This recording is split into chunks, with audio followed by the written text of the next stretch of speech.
Hi there, and welcome to Papetti Math's YouTube channel. This is going to be a continuation of exercise number 1, found in Chapter 10, the Algebra of Quadratics, Lesson 5, the Quadratic Formula. So in the previous video, we looked at Part A, where we used the quadratic formula for the first time. In Part B, we're going to do the same thing, but it's a little bit different now because now our equation is not equal to 0.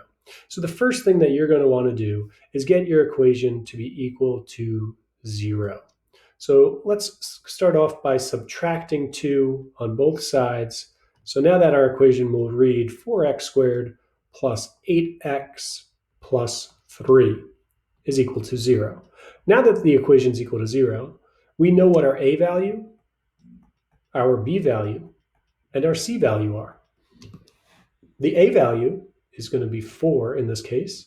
Our b value will be 8, and our c value, or our constant, will be the 3 right here. Now that we have an a, b, and c value determined, we want to use our quadratic formula. And we could remember that our quadratic formula is x is equal to negative b plus or minus the square root of b squared minus 4ac all over 2a. All right, now that we have that crazy looking formula written down, we're going to substitute in our a, b, and c values into that formula. So we have negative, and our b value is 8, plus or minus the square root of, let's see, 8 squared minus 4 times a, which is 4, times c, which is 3, all divided by 2 times a, which is 4. Okay, so now we have a little simplifying to do. We're going to have x equals negative 8 plus or minus the square root of, well, 8 squared is 64, 4 times 4 is 16, 16 times 3 is 48, and 64 minus 48 will give me 16 all over 2 times 4, which is 8. So we're going to simplify this up over here. We're going to continue right up over here. And we have x is equal to negative 8 plus or minus 4 over 8, because the square root of 16 is plus or minus 4.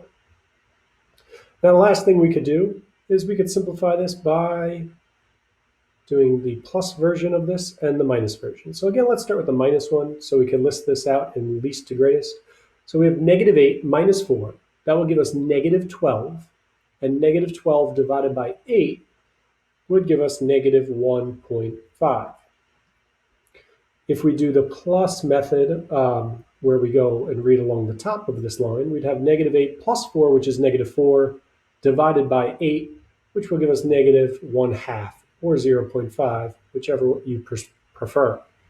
So again, using the quadratic formula can get you your exact zeros, whether they're decimals or not, just by substituting numbers into a formula. So again, if you're looking to go to part C right now, where we add in one more little part, you could go ahead and you could click on the link to the video now. Again, if this video was not helpful for any reason, please comment below why it was not helpful. Otherwise, give it a thumbs up and let me know you liked it.